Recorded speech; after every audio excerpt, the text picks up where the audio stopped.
Welcome to the Barbecue Stories channel. I'm married, Sam, and I need to tell you this because it's time to end what we have. My husband is beginning to act suspicious, and although I thoroughly enjoy being with you, I can't jeopardize my marriage. But you never wear a wedding ring. We've been seeing each other for almost 2 months, and now you suddenly spring this on me. I'm really sorry, Sam. I realize I never mentioned my marital status, and honestly, if a girl wants to have some fun, she's not going to flash her diamond wedding ring.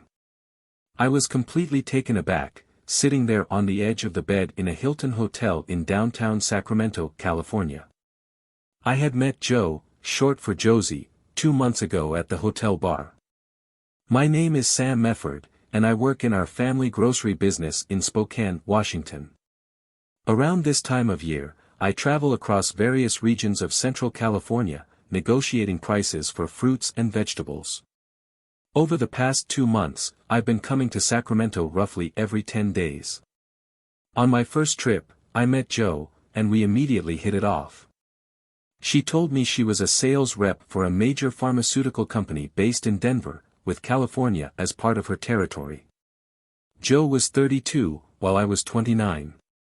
She was stunningly beautiful, standing about 168 centimeters tall with long legs, a striking figure, and vibrant, bright blue eyes. I was instantly drawn to her. I need to pause here to clarify a couple of things about myself. First, I'm single. I haven't found the one yet, but I'm actively looking. I don't rush into bed with just any woman. Well, Joe was a rare exception. We had sex 2 hours after we met, which isn't typical for me. I'm not into casual flings, I want a meaningful life with a good partner. Physical attraction usually only grows for me after truly getting to know someone, but again, Joe was an exception. She seemed genuinely special. Secondly, I never sleep with married women. That's a firm rule for me. I hold a strong disdain for anyone who breaks their vows and promises. If you want to be with multiple people, I have no issue with that, as long as you remain single. But once you pledge to forsake all others, you're making a serious commitment.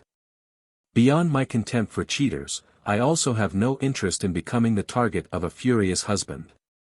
I want to live a long life and pass away surrounded by my children and grandchildren, not end up beaten to death in a dark alley by a man defending what's his. That's my code, and I will never stray from it. I've had many married women flirt with me over the years. I'm not George Clooney or Brad Pitt, but I keep in good shape, have a sharp mind, and a quick wit. Plus, I genuinely care about people, and I'm a great listener, something all women appreciate. I can usually spot a wedding ring on a potential cheater within 2 seconds. I'm polite but firm when I turn them down with a simple, "I'm flattered," but I don't date or sleep with married women.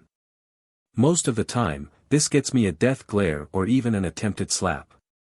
I don't mind, it's far better than getting a blow to the head with a baseball bat or realizing you've become just another selfish player among many. I already have enough flaws as it is. So here I was, for the 6th time in 2 months, sitting in a hotel room with a woman I thought I might actually fall in love with. Since we were both in town for work, it was easy to share a room and enjoy our time together. We had visited Napa, taken a historic river cruise, and gone biking in the nearby mountains. The sex was incredible, but I believed it was the blossoming relationship that made it all feel so amazing. Now, I couldn't believe what I was hearing. Wait, say that again, you're married? Yes, Sam. I'm really sorry to drop this on you.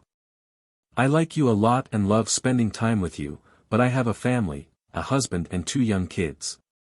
I can't leave them or do anything to hurt them. You have kids? 2 wonderful boys, Michael and Josh. Want to see their photos? They're adorable. Hell no, I don't want to see their photos. What the hell, Joe? How could you deceive me like this? I had no idea you were married. If you'd told me from the start, I might have bought you a drink, but then I would have walked away. I don't sleep with married women. I didn't tell you, Sam, because I didn't want to. You were attractive and intriguing, and I wanted to get to know you better. I love my husband, but I needed some excitement in my life. If I thought Tom would never find out, I would have kept seeing you. You're an amazing guy and a great lover. I must have looked like a deer in the headlights, a stunned fool, or maybe both. I heard a gurgling sound from my throat, but I couldn't form a single word. Was I suddenly caught in some twisted Twilight Zone episode? Joe was just making everything worse with every word. Tom and I met in high school, and we were in love from the beginning. He's a good man, maybe the best I know. But I found myself wondering about other people outside my marriage. What would it be like to have a fling? Would it make me appreciate Tom more? I felt I needed to explore these thoughts. I'm sure you understand. She kept talking, but all I heard was, blah, blah, blah. Finally, I snapped out of my daze and cut her off. Joe, please, just shut up for a minute. All right, Sam, there's no need to be rude. I know this is a surprise, but we'll probably have to end things after this weekend.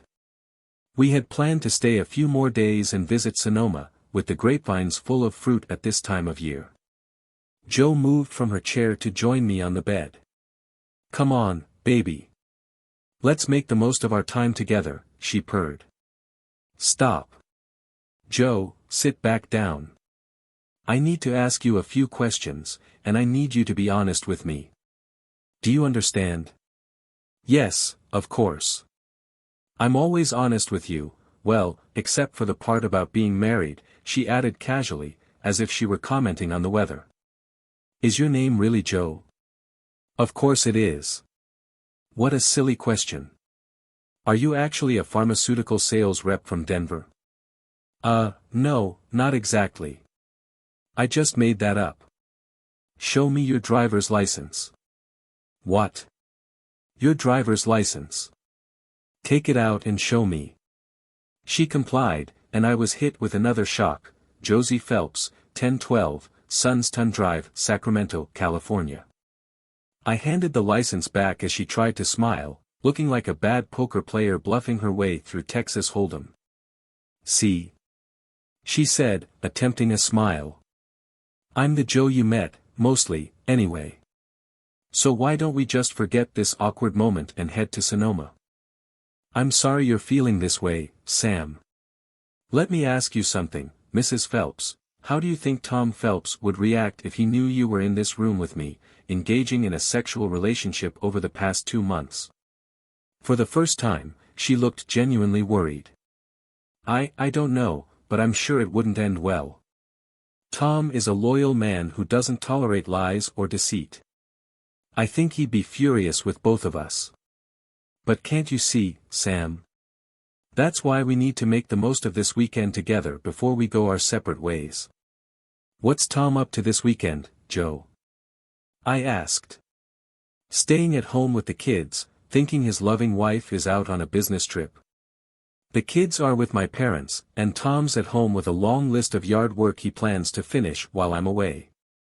Yes, he believes I'm on a work assignment, but not one related to pharmaceuticals. Instead, I represent some major orange producers in the valley. Enough, Joe, I snapped. Let me make something perfectly clear, I never sleep with married women, ever. I despise cheating and liars. I have no intention of dealing with an enraged husband because of someone else's lies. If I were married and my wife did this to me, I'd be livid. You've not only jeopardized your marriage and family but also dragged me into it. How could you be so reckless? As tears welled up in her eyes, an idea started forming in my mind. I took a deep breath, appearing to calm down. Maybe you're right, Joe. I can't believe you've done this, but perhaps we should just throw caution aside and enjoy our final weekend together. A flicker of relief crossed her face, and it was obvious she thought she was escaping a tough situation. Oh, Sam, that makes me so happy. You're such a great guy, and I'm sure the right woman will come along and sweep you off your feet. But for now, this weekend, you're all mine. I know I've been foolish, but let's forget that and focus on enjoying these 2 days. Give me a moment to freshen up, and I'll be ready to go. While Jo was in the bathroom, I quietly entered her home address into my Maps app and put my phone on silent mode. As we left the hotel, I drove west on Highway 80, stopping briefly at a sporting goods store. "I'll be just a minute, stay here," I said, giving her no chance to follow me. Returning to the car, I placed a small shopping bag on the floor behind my seat and drove out of the parking lot. But instead of leaving town, I navigated through the Land Park neighborhood of Sacramento. At first, she didn't notice anything unusual, but soon her anxiety grew. "Where are we going, Sam? This isn't Highway 80. I need to make a quick stop to meet someone I missed earlier this week, Jo. It'll just take 10 minutes. We were only 3 miles away when she realized what was happening. "No, Sam, please. You can't do this. Turn the car around. I'm begging you, don't do this to Tom and my boys. You can't be this cruel." By then, she was in a panic, trying to grab me or the steering wheel. I shoved her back and reached into the back seat, pulling out my recent purchase. Pointing a gun at her, I said in a calm, threatening voice, "Jo, shut up and calm down. You've ruined your marriage, not me. I told you I would never sleep with a married woman, and I'm not going to start now. I have no idea how your husband will react, but I refuse to live my life looking over my shoulder. You made your choices, you liar, now live with them." As we pulled up to her house, I noticed a tall, good-looking man working in the yard. It had to be Tom. Jo desperately tried to hide in the car seat as I stepped out. He approached me, his expression confused as he noticed the gun in my hand. "Can I help you with something?" he asked, stopping when he saw the weapon. "Listen, I know you're Tom Phelps, Jo Phelps's husband. If you look behind me, you'll see her in the front seat of my car. Now, don't do anything rash. I haven't harmed her, and I don't intend to. I just need you to hear me out for 5 minutes, then I'll be gone for good. Please, trust me." Something in my tone must have convinced him, despite the rage simmering in his eyes. He kept his composure. "All right, go ahead. But this better not take long. Jo, get out of the car and come into the house with us," I instructed. With the look of someone facing a death sentence, Jo slowly climbed out, walking toward us. I stepped back, letting Tom lead her inside, his arm around her in a protective yet firm grip. In the kitchen, I stood with the gun pointed down but visible, keeping an eye on both of them. "Tom, my name is Sam. 2 months ago, I met Jo at the Hilton Hotel bar downtown. She told me she was a pharmaceutical rep from Denver, and she wasn't wearing a wedding ring." Hearing this, Tom's face hardened, sweat beading on his forehead, but he didn't interrupt. "Jo has an outgoing personality and is very attractive, so we struck up a conversation. 2 hours later, we ended up in bed. Over the past 2 months, I've seen her every time I've come to town. We've been together 6 times. I thought I was building a relationship with a single woman." Tom was now glaring at Jo, his hands trembling with a mix of anger and betrayal. "I have never knowingly slept with a married woman, and I never will," I continued. "Jo revealed her lies to me just an hour ago. She told me she's married with 2 kids and that this would be our last weekend because she feared you might be getting suspicious." Jo buried her face in her hands, sobbing. "Jo, look at me," I commanded. She didn't respond, so I cocked the gun, the sound echoing in the room. "Look at me now.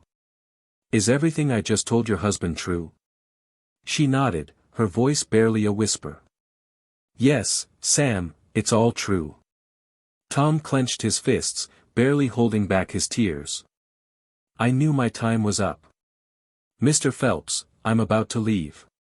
But before I go, I need to know, am I safe from you after this?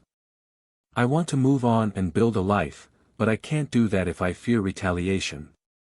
I regret ever meeting her, but I had to come here today to show you my true character. Can I trust that I'm safe? Tom gritted his teeth, turning away from his sobbing wife. He met my gaze. Yeah, we're okay. Just get out. As I turned to leave, Joe called after me.